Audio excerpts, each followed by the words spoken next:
Salam, hər vaxtınız xeyir olsun dəyərli izləyicilər. Mən bugün sizə Azərbaycan Hülakülər Dövlətinin tərkibində mövzusunun izahını verəcəm.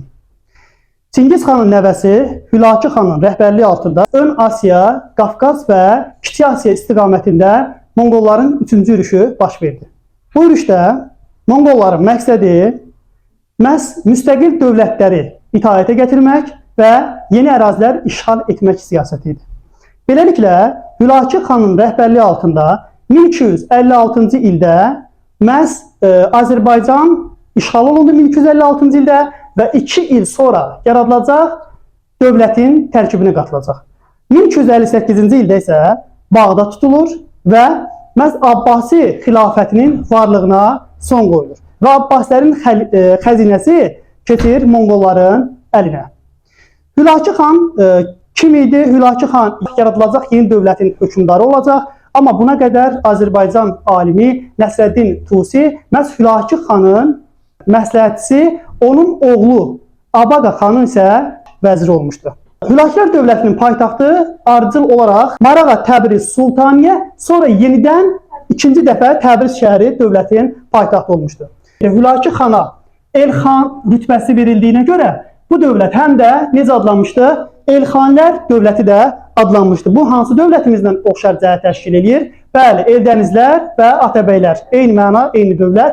Burada da Hülakülər və Elxanilər eyni dövləti ifadə edir. 1258-dən 1357-yə qədər mövcud olub. Biz bunu asan şəkildə belə yadda saxlaya bilərik. Təxmini bir əsrə yaxın müddətdən mövcud olub. Baxın, 58-57. Yəni bir il çatışmır ki, bir əsr olsun. Hülakü xanın dövründə Hülakü xanın dövründə, yəni 1258-dən 1265-ə qədər hakimiyyətdə olub və onun dövründə bu şəxs yerlilərə yox, kötərlərə arxalanmışdı. Yəni Monqollara arxalanmışdı. Yerli feodallara yox, yerli feodalları sıxışdırırdı. Daha çox vilayətlərin idarəsini, ali hərbi belə deyək də idarəçiliyi məhz öz şahzadələrinə və kötəri Monqollara verirdi. Yəni yerli feodallar heç bir vəzifə vermirdi. Əksinə olaraq yerli feodalları sıxışdırırdı. Elə bu sıxışdırılma nəticəsində mərkəzləşdirilmiş bir dövlət yaradılmışdı. Hülakü xanın dövründə ilk dəfə olaraq Qızıl Ordu, yəni Qızıl Ordu hardan hücum edir? Gəlin ona baxaq. Qızıl Ordu belə şimaldan gəlirdi. İlk dəfə olaraq Qızıl Ordunun hücumları Azərbaycana təşkil olunmuşdu, amma Hülakü xan Qızıl Ordu qoşunlarını belə deyək də hücumlarının qarşısını nə edə bilmişdi? Ala bilmişdi. Hülakü xanın dövründə dediyim kimi vilayətlərə belə deyək də köçəri Monqollar təyin olunurdu. Onlardan biri də Şahzadə Yuşmut idi. Hansı ki Şahzadə Yuşmutu Arran hakimi təyin etmişdi. Arran da biz ərəblər dövründə hansı əraziyə deyirdik? Araz sayından yuxarıdakı ərazilər Arran hesab olunur. Deyə bilərsiniz ki, bəs Qızıl Ordu ilə, yəni Qızıl Ordu ilə Hülakülər dövləti arasında niyə mübarizə gedirdi? Mübarizənin birinci səbəbi Hülakülərin Azərbaycana sahib olması idi, yəni Azərbaycanın Hülakülərin əlində olması idi. İkinci bir səbəb isə Azərbaycanın belə deyək də yaylaqları, otlaqları, Mili, Muğanı, Şirvanı, sonra mühüm ticarət yolları, karvan yolları, bu kimi strateji cəhətlərə görə və iqtisadi cəhətlərə görə Qızıl Ordu da bu ərazini işğal etmək istəyirdi. Eyni zamanda Hülakü də öz əlində saxlamaq istəyirdi. Buna görə də bu iki dövlət bu məqsədlər uğrunda bir-birləri ilə mübarizə aparıblar. Hülakü xandan sonra hakimiyyətə 1295-ci ildə məhz Qazan xan gəlir. 1295-dən 1304-ə qədər hakimiyyətdə olur ki, Qazan xan. Qazan xan 1295-ci ildə harda dövlətin başçısı seçilir?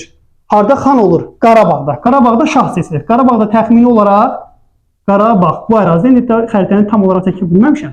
Qazan xan hakimiyyətə gələn kimi Hülakü xanın siyasətinin tam əksini yerinə yetirir. Nə demək istəyirəm ki, burada tam əksi? Çünki yox, o da ola bilər, amma o deyil. Məsələ odur ki, xatırlayırsınızsa Hülakü xan yerliləri sıxışdırırdı, kötərlərə üstünlük verirdi, Monqollara. Amma bu hakimiyyətə gələndən sonra əksinə olaraq Monqolların qaldırdığı qiyamları yatırır, mərkəzi hakimiyyəti möhkəmləndirir və yerlilərə üstünlük verir. Yerli şəxslərə arxalanır. İndi birazdan danışacağım, İslam dinini qəbul edir, Mahmud adını götürür. Hamısı bu nə üçündür? Yerli şəxslərlə münasibətləri yaxşılaşdırmaq üçündür. Və islahatlar həyata keçirəcək. Və onun islahatlar həyata keçirilməsində məhz tarixçi, alim Fəzullah Rəşidəddinin böyük rolu var. Həmin o şəxs Fəzullah Rəşidəddin məhz Qazan xanın islahatlarının həyata keçirilməsində çox böyük rol oynayan bir tarixi şəxsiyyət olub. Qazan xan islahat keçirməkdə bəs məqsədi nə idi? Niyə islahat keçirmək istəyirdi? Çünki ölkəni iqtisadi böhrandan çıxartmaq istəyirdi, mərkəzi hakimiyyəti gücləndirmək istəyirdi, Slavi Monqol əyanlarına torpaq vermək istəyirdi, onların vəziyyətini yaxşılaşdırmağa çalışırdı. Amma oqyan qaldıranları, mərkəzi hakimiyyətə qarşı çıxanların əl qolunu bağlamaq istəyirdi, onların müqavimətini qırmaq istəyirdi, vergiləri nizama salmaq istəyirdi. Qazan xanın ilk islahatı məhz torpaq islahatı olacaq. Hansı islahat?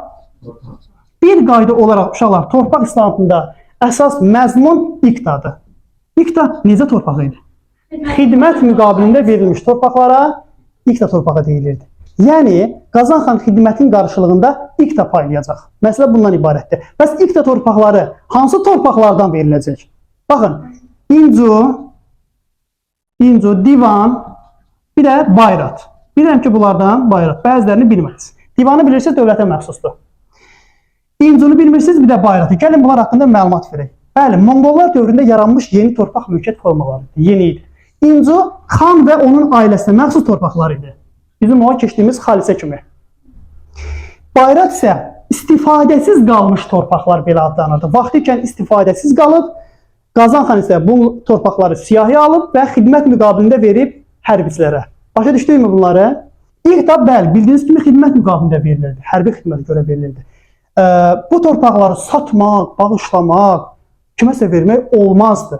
Bəs deyə bilərsiniz ki, bunun sahibi öləndən sonra nə olacaq? Bunun sahibi öləndən sonra o vəzifəyə kim gələcəksə, o vəzifəni kim daşıyacaqsa, bu torpaqlar da həmin şəxsə verilirdi. Və bu torpaqlarla yanaşı, həmin torpaqda yaşayan kəndlilər, suvarma şəbəkələri, otlaqlar, bunlar da iqtidarın ixtiyarına keçirdi. İqtidar kim idi? İqtidarın sahibi. İqta torpaqdır, iqtidar isə onun nə idi? Sahibidir. Və Qazan xanın 1303-cü ildə verdiyi fərmana əsasən həmin torpaqlarda yaşayan kəndlilər bir kənddən başqa kəndə köçə bilməzdi. Bir də deyirəm, 1303-cü ildə Qazan xan fərman verir və bu fərmana əsasən kəndlər bir kənddən başqa kəndə köçə bilməzdi. Bu təhkim edilməkdirmi? Bəli, təhkim edilməkdir. Amma uzun müddət davam etməmişdi. Qısa müddəti əhatə etmişdi.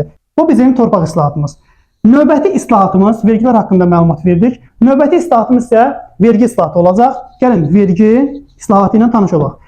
Vergi islahatı kəskin mübarizə şəraitində həyata keçirilir. Bu cümləni yadda saxlayırsınız. Kəskin mübarizə şəraitində həyata keçirilir. Bu cümləni harada görsəz, vergiyə götürürsünüz. Vergi islahatının keçirilməsi 3 il müddətinə həyata keçirilir. Bunu da yadda saxlayırsınız. Vergilərin miqdarı, toplanma üsulu, nə bilim, vergi verənlərin siyasi, bunlar hər şey, bütün bu belə deyək, məsələlərdə qayda qanunu yaradılır. Yəni, vergilər nə qədər toplanmalıdır, harada toplanmalıdır, kimlərdən alınmalıdır, dəqiq qayda qanunlar yaradılır. Və vergi verənlərin siyasi tutulur, hər bir kəndin, mahalın verəcəyi vergilər lövhələrə həkk olunur və indi sizə sual verirəm. Hansı kənd nə qədər vergi verməlidirsə, bu lövhəyə əks olundusa, insanların hamısının bununla tanış olması üçün bu lövhə harada vurulmalıdır? Əla, mərkəzdə, yəni ən baxımlı yerdə nümayiş olunmalıdır ki, hər kəs bundan nə olsun? Xəbərdar olsun. Və vergiləri məhz birbaşa olaraq mərkəzi divana həvalə olunur, vergilərin yığılması, əyalət hakimləri falan bu işə qarışa bilməzdi. Bu da bizim vergi islahatımız. Daha sonra mən, deməli, vergi islahatından danışmışkən, vergilər haqqında danışmaq istəyirəm. Gəlin görək, hansı vergilər bu dövrdə yeni vergilər yaranmışdı. Tamğa, bac, bir də qopçur. Baxın, 3 vergi növündən burada danışırıq. Tamğa şəhərin sənətkarlarından alınırdı. Kimdən alınırdı? Sənətkarlardan. Bac tacirlərdən alınırdı, uşaqlar. Tacirlərdən. Həm C, həm də bac, tac. Baxın, belə də asan şəkildə yadda saxlaya bilərsən bu C hərfi ilə. Tamğa sənətkarlardan, bac tacirlərdən, qopçur isə əvvəllər köçəri maldarlardan alınırdı. Yəni, köçəri həyat tərzi sürən maldarlardan alınırdı. Sonradan can vergisinə çevrilir bu. Necə o cizyə var idi, gezit var idi, onu kimi. Sonra, bir də deyirəm, əvvəl köçəri maldarlardan alınırdı. Sonradan can vergisinə çevrilir. Və şəhərlilərdən və kəndlilərdən alınmağa başlayır. Amma Qazan xan bunu ləğv edir. Bilirsiniz nə vaxt ləğv edir? Dini islahatı zamanı. Dini islahatından sonra, yazılan burada qabağına dini islahat. Dini islahatdan sonra həmin bu qopçur, sonradan can vergisinə çevrilən qopçur nə olur uşaqlar? Ləğv olunur. İndi isə mən sizə danışmaq istəyirəm. Yaxşı ol sizə. Mən sizə danışmaq istəyirəm Qazan xanın növbəti islahatından, məhkəmə islahatından. Gəlin məhkəmə islahatını qeyd edirik.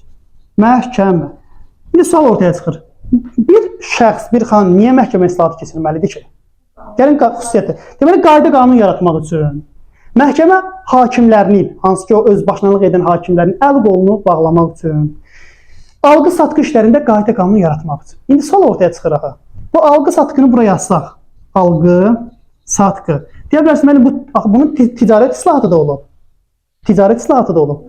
Deyə bilərsiniz, alqı-satqı ticarəti daha yaxın termindir, sözdür. Bunu necə yadda saxlayaq uşaqlar? Bizim alqı-satqı ilə bağlı problemimiz olanda biz ən sonda hara müraciət edirik? Yəni, məhkəməyə bu işin həll olunması üçün son olaraq işimiz hara gedib çıxır? Hüquqi yolla, qanuni yolla həll olunması üçün işimiz gedir, məhkəmədən keçir. Ona görə də alqı-satqı işlərində qayda qanun yaratmaq məsələsini hara götürəcəksiniz? Məhkəməyə. Məhkəmə islahatında birinci diqqət yetiriləcək bilirsiniz nəyə? Məhkəmə hakiminin düzgün seçilməsinə. Bəs məhkəmə hakimi kimlərdən seçilirdi? Məhkəmə hakimi qazılardan seçilirdi uşaqlar. Qazı. Qazı kim idi? Məhkəmə hakimi. Amma bu elə şəxs olmalıydı ki, belə deyək də, ləyaqətli din xadimi olmalıydı. Biz axı din xadimlərinə inanırıq. Düzdürmü? İnandığımıza görə, ona görə din xadimləri qazı vəzifəsinə çalışırdılar ki, gətirsinlər. Və məhkəmə islahatına əsasən 30 ili keçmiş iddia sənədləri, 30 ili keçmiş sənəd öz qüvvəsini itirir. Yəni bir sənədin ki, bir hüquqi sənədin ki, 30 yaşı tamam olub, 31-ə 32 keçibsə, deməli o hüquqi sənəd sayılmır. Hər bir məhkəmə hakimindən, kimdən? Yəni qazıdan, məhkəmə hakimindən öz işini qayda qanunlara əsasən yerinə yetirilməsi ilə bağlı onlardan bir sənəd istənilir. Son olaraq bir cümlədə işlədək ki, məhkəmə islahatı tam həyata keçirilməyib, nə olub? Yarımçıq qalıb. Bu cümləni də harada görsəz, hansı islahat ki o yarımçıq qalmışdı? Yarımçıq, bəli, tam həyata keçirə bilməmişdi. Bu da məhkəmə islahatı olub. İndi isə keçək rabitə islahatına. Rabitə. Rabitə bilirsiniz də əlaqə vasitəsidir, düzdürmü? Rabitə islahatına əsasən vahid rabitə sistemi yaradılır. Yəni bir rabitə sistemi. Vahid rabitə sistemi yaradılır. 3 fərsəxdən bir yamlar yaradılır. 3 fərsəx. 3 fərsəx təxmini uşaqlar 20 kilometr idi. 3 fərsəx yam nədir? Yamda rabitə dayanacağıdır. Yəni 20 kilometrdən bir rabitənin dayanacağı yaradılır. Necə bizim məsələn marşrut xəttində dayanacaqlar var. Məsəl üçün atıram da indi 1 kilometrdən 3 kilometrdən 5 kilometrdən. İndi o dövrdə telefon yox idi də. Məlumatlar elçilər vasitəsilə göndərilirdi. Elçilər vasitəsilə başa düşdünüzmü? İndi o dövrdə telefon yox idi. Məlumatlar bir elçiyə verilirdi, elçi aparırdı o birisi yama, yam nədir? Rabitə dayanacağına. O dayanacaqda olan yam o məlumatı aparırdı. Növbətində beləliklə bir məlumat bir yerdən digər yerə bu vasitə ilə çatdırılırdı. Və yamlara işçilər təyin olunurdu. İşçi. Və bu işçilərə qəti qadağan edilirdi ki, birdən əhalidən vəsait toplayarsınız. Olmaz. Yəni öz dilimizdə desək, rüşvət. Əhalidən vəsait toplaya bilməzdilər. Karvansaralar tikilmişdi. Karvansara. Bu karvansaralarda karvansaralar tikilmişdi və yəni bir də ki belə deyək də qonaqlar, müsafirlər rəiyyət kim idi? Kəndli. Kəndli. Misafir kim idi? Misafirdə bir növ şey deyək də qonaq deyək. Yəni misafir rəiyyətin evində qala bilməzdi. Misafir rəiyyətin evində qala bilməzdi. Karvansarada qalmalıydı. Onların qalması üçün xüsusi bir yer tikilmişdi onsuz da. Başa düşdükmü? Və bu da bizim rabitə islahatımız. Sonda isə ticarət islahatı haqqında məlumat vermək istəyirəm. Bir də dini islahatımız var. Gəlin dini islahat haqqında məlumat verim. Bildiyiniz kimi bayaqları mən dedim ki, Qazan xan İslam dinini qəbul etmişdi. İslam dinini vahid bir dinə çevirmişdi və Mahmud adını götürmüşdü. Niyə? Çünki yerli əhali ilə öz münasibətini yaxşılaşdırmaq üçün, onların nüfuzunu qazanmaq üçün. Və bu da işə yaramışdı. Və bir də dini islahatdan sonra mən demişdim hansı vergi tədricən ləğv olunmuşdu? Qopçur. qoxucul vergisi dini islahatdan sonra ləğv olunmuşdur. İndi isə keçək ticarət islahatına, bu sonuncudur. Ticarət. Ticarət islahatında isə deyilir ki, məhz belə deyək də, karvan yollarının, ticarət yollarının, bazarların təhlükəsizliyi təmin olunur. Vahid pul sistemi yaradılır. Ölçü və çəki sistemi sabitləşdirilir. Yəni ölçü çəki sistemi pul nə deməkdir? Yəni ölkənin bu şəhərində hansı puldan istifadə olunursa, digər vilayətində də o puldan istifadə olunur. Və ya ölçü də burada 1 kiloqram miniqramı göstərirsə, digər şəhərdə də 1 kiloqram mini. Yəni vahid bu deməkdir. Hər yerdə eyni puldan, eyni ölçüdən, eyni çəkidən istifadə olunacaq. Bəli, islahatlarla sağollaşdıq. İndi isə keçək, bəli, Məhəmməd Olcaytuna, hansı ki Qazan xanın ölümündən sonra onun yerinə Məhəmməd Olcaytun gəlir. Məhəmməd Olcaytun Qazan xanın islahatlarını davam elətdirir. Bəli, mərkəzi hakimiyyəti gücləndirir. Amma necə ki Məhəmməd Olcaytun ölür, onun 12 yaşlı, az yaşlı oğlu Əbu Səid hakimiyyətə gəlir. Əbu Səid, bəli. Məhəmməd Olcayt haqqında 2 cümlə deyirsiniz. Mərkəzi hakimiyyət gücləndi, bir də Qazan xanın islahatlarını davam etdirdi. Ondan sonra gələn oğlu Əbu Səidin dövründə isə dövlət zəifləyir. Bilirsiniz niyə? Cəmi bu adamın 12 yaşı var idi, Əbu Səidin. Əbu Səid. Əbu Səid hakimiyyətə gələrkən yaşının az olmasından istifadə edən qurum, belə deyək də, şəxslər var idi. O şəxslərdən biri də Sulduz qəbiləsindən olan Əmir Çoban idi. Bəli, Əmir Çoban. Bu Əmir Çoban gördü ki, Əbu Səid zəifdir. Çobanilər, belə deyək də, hakimiyyəti ələ alırlar Hülaki dövlətində və Əmir Çobanın dövründə 1318-ci ildə Əmir Çobana qarşı qiyam baş verir Xorasanda. Bu şəxsə qarşı. Xorasan. Əmir Çoban həmin Xorasandakı qiyamı yatırır. Hətta Qızıl Ordu yenidən hücum edir. Qızıl Ordunun da hücumu, belə deyək də, dəf olunur. Bundan sonra artıq Əbu Səid yaşad olur, böyüyür və 1319-cu ildə Əbu Səid Gürcüstanda, Naxçıvanda və Sultaniyədə bu 3 ərazidə baş vermiş üsyanları igidcəsinə yatırır. Ona qarşı 1319-cu ildə baş vermiş Gürcüstanda, Naxçıvanda, Sultaniyədəki üsyanları yatırır və bilirsiniz hansı ləqəbi götürür? Bahadır ləqəbi.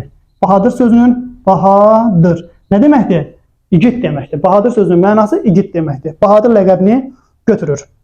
Və Əmir Çoban nə edəcək? Əbu Səidlə arasını yaxşı eləmək üçün öz qızını Əbu Səidə ərə verir. Əbu Səidlə daha da mövqeyini möhkəmləndirir. Amma Əbu Səid 1328-ci ildə həm Əmir Çobanı öldürür, həm də onun oğlanlarını öldürür. Və oğlanlarını 1335-ci ildə isə 1335-də yenidən Qızıl Ordu şimaldan hücum edir. Kür çayına qədər, bu Kür çayıdır. Kür çayına qədər irəliləsə də Əbu Səid Qızıl Ordunu məğlub edir və ölkədən çıxarır. Əbu Səid elə həmin ildə ölür. 1335-ci ildə Əbu Səid ölür. Əbu Səid öləndən sonra ölkə qalır necə uşaqlar? Başsız. Belə bir şəraitdə nə olacaq? Hakimiyyət uğrunda mübarizə. İndi gəlin görək hansı qüvvələr hakimiyyət uğrunda mübarizə aparacaq. 3 pərakəndəlik özbaşınalıq deməkdir. Bu zaman dövlət zəifləyir. Deməli, 3 dənə qüvvə mübarizə aparacaq. Şirvanşahlar, Çobanilər, bir də Cəlaidlər. Bəli, Əbu Səidin ölümündən sonra bu üçü hakimiyyətə gəlmək uğrunda mübarizə aparacaq. Bilirsiniz kim qalib gələcək? Bir dənə təxminli nələ? Siz Şirvanşahdır, Cəlaidlər, Çobanilər. Çobanilər qalib gəlir. Həmin o, belə deyək də, Əmir Çobanın nəvəsi Şeyx Həsən Çobani gəlir hakimiyyətə. Kim gəlir? Çobanilərdə Şeyx Həsən Çobani. Bu Şeyx Həsən Çobani axı müstəqil dövlət yaratmayıb. Yəni özü hökmdar ola bilməzdi də, Hülakilərin hökmdarı keçə bilməzdi. Düzdürmü? Bilirsiniz nə edir? Əbu Səidin bacısı, Məhəmməd Olcaytının qızı, Əbu Səidin bacısı Satıbəy xatını gətirir hakimiyyətə. Özü isə onun adından dövləti idarə edir. Yəni ad olur Satıbəy xatının, amma dad olur, yəni dövləti idarə etməksə Şeyx Həsən Çobaninin işi olur. Düzdür? Şeyx Həsən Çobani 1344-cü ildə ölür. Bunun yerinə hakimiyyətə qardaşı Məlik Əşrəf gəlir. Şeyx Həsən Çobanidən sonra hakimiyyətə kim gələcək? Məlik Əşrəf. Bu Məlik Əşrəf qanunsuz vergilər toplayır Təbrizdə. Əhalini belə deyək də səbr kasasını daşırır neçənci ildə, elə həmin ildə 1344-də Təbrizdə buna qarşı üsyan baş verir. Məlik Əşrəfə qarşı. Təbriz əhalisi üsyana qalxır, amma Məlik Əşrəf həmin üsyanı nə edir? Yatırır. Amma xalq artıq bezmişdir. Xalq buna görə də bir nəfərdən kömək istəyəcək. Bu kim olacaq sizcə? Qızıl Ordu dövləti. Bəli, xalq Qızıl Ordu dövlətinin hökmdarı Canı bəyi, Canı bəy. Bu Canı bəyi 1357-ci ildə nə edəcək? Azərbaycana çağıracaq. Canı bəy də 1357-ci ildə Azərbaycana gələcək. Məlik Əşrəfi edam elətdirəcək. Azərbaycanda hakimiyyəti ələ keçirəcək. Çobanlərin ağalığına son qoyacaq və elə həmin ildə Hülakülər dövlətində varlığına son qoyacaq. Bundan sonra Azərbaycanda qısa müddətdə olsa Qızıl Ordunun hakimiyyəti qurulur. Niyə? Çünki Qızıl Ordu hökmdarı idi. Qızıl Ordunun qısa müddətli Azərbaycanda hakimiyyəti qurulur. Öz oğlunu Bərdi bəy, öz oğlu Bərdi bəyi Azərbaycanda əyləşdirir, özü isə gedir ölkəsinə Canı bəy. Amma Azərbaycanda 2 ay qalır. Bilirsiniz niyə? Çünki atası ölür. Atası ölür deyə o da öz dilimizdə desək pılını, pırtını toplayır, dəf olur, gedir ölkəsinə. Bu dərs haqqında bir məlumat da verim sizə. Burada sənətkarların birliyi olub. Bir əxilik. Sonra isə bunu əvəz edib əsnaf. Əxilik, bunlar hər ikisi sənətkarların birliyi idi. İqtisadi zərurətdən yaranmışdı, yəni məcburiyyətdən yaranmışdı. Bunlar birləşərək sənətkarlar özlərini qoruyurdular. Feodallardan, nə bilim, digər şəxslərdən özlərini qorumaq üçün yaranmışdı. Əxilik yaranmışdı 13-14-cü əsrdə. Sonra isə 17-ci əsrdə isə bunu əvəz edəcək əsnaf, sənətkarların birliyi. Mənim Hülakülər dövləti mövzusu haqqında izahım bu qədər. Dinlədiyinizə görə təşəkkür edirəm.